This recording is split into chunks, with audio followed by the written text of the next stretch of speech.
جبك كيف you have to bring your own that's what I'm writing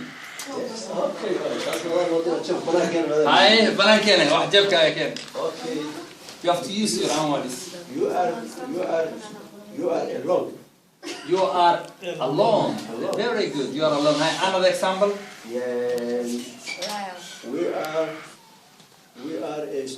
we are students exactly thank you very much have sit هاي حجي no don't stand up هاي لو كمل I was missing that day, but I tried my best. Okay, that's good. You are talking. You are talking. We are not talking about present continuous tense. We are talking about nouns يعني قال لنا الجملة وحسب adjectives أو الجملة اللي قلنا am is are. I'm standing. I'm clever.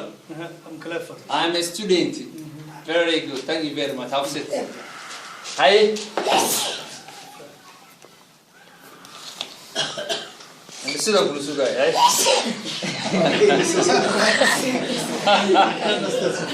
هاي هلا بكذا I am coach. I am short وقامنا كنت I'm short I'm short وقامنا دور هاي سنة هاي ألعبوا They are doctors. أيوة دكاترة. Example كله. They are drivers. أيوة دراولين.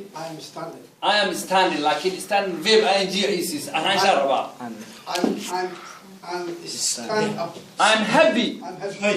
Very good. That's